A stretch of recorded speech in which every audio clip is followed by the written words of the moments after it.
biggest chick magnet I ever had was an ex-cop car.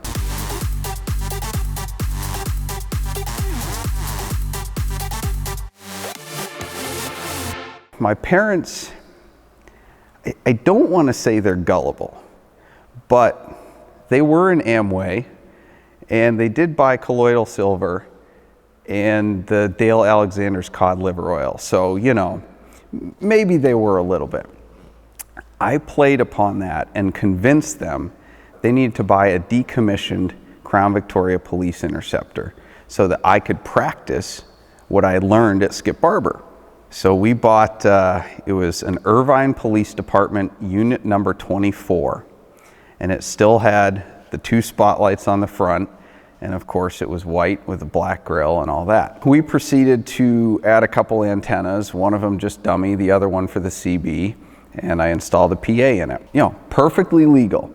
Nothing, no blue lights, no strobes, no sirens. I just happened to have a white Crown Vic that sort of looked like a cop car. The county detective cars up in Maine happened to also be white Crown Vics that basically looked exactly like mine. The advantage was, driving on the highway, I could fly down the left lane with no consequences. Everybody would get out of my way.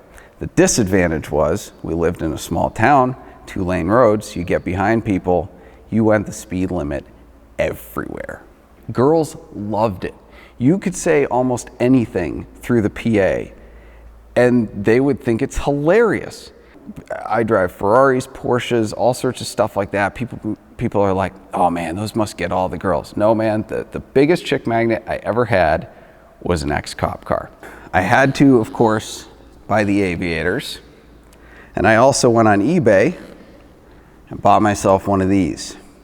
So if you can imagine an 18-year-old kid driving around a white Crown Vic with a couple antennas in this, but we were driving down a 4-lane road and somebody's coming the other way, and as they pass, I just rip the e-brake and just spin it around right behind them, slam on their brakes, move over into the right lane. I follow them for like half a mile and then just drive past them. I mean, we were terrible. It was so much fun.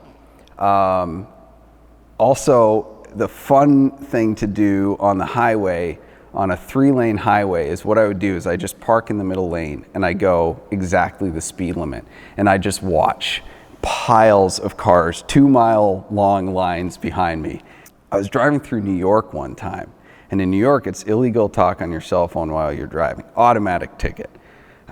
It's also technically illegal to have the word police on your car, so the little police interceptor badge on the back is technically illegal in New York. So I got Maine plates on it. I was talking on my cell phone with this hand, or no, I think I had it on my shoulder, and I was eating ice cream with both hands, driving with my knee.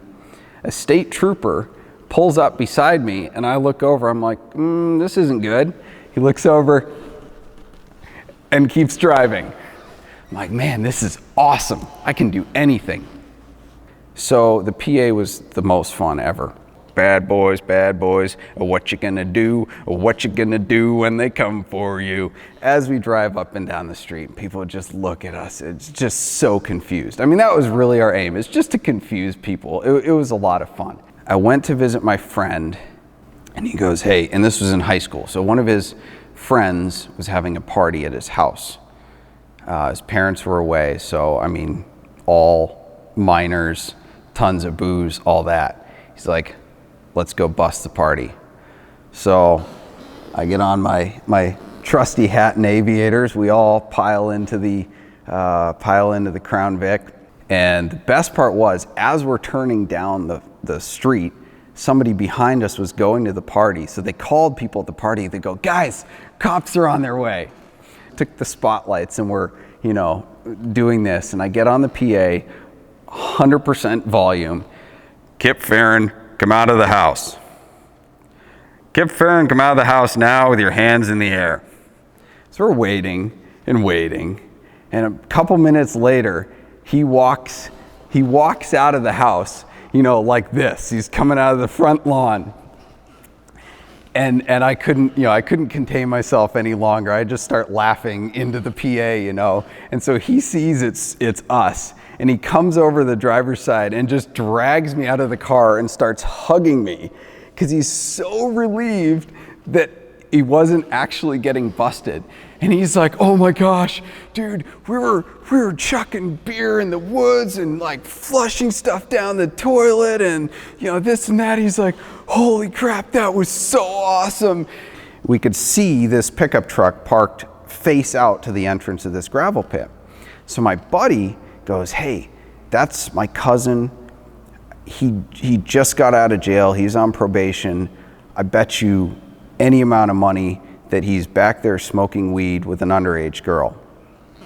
So we, e-brake, come to a sliding stop facing him, and you just see him just get wide-eyed. So I, get on the PA, same thing, tell him to get out of the truck, put his hands on the truck and all that.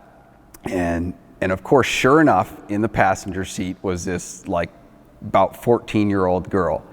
And so he's sitting there with his hands on the truck, just freaking out. And of course, after messing with him for a couple minutes, we told him, we're like, "Dude, we're just messing with you," and all that. It was just great fun. For being an 18-year-old with a Crown Vic that looked like a cop car, I'd like to say I had a lot of self-control. They decided to donate it to some local missionaries after I moved to college, so now it's on a mission from God. As a luxury and exotic brand dealer, you know the challenge of putting the right price tag on perfection. Ritz Garage places you directly in touch with our qualified network of new and used dealers with no auction fees. Ritz Garage. Premium cars, premium dealers without premium fees.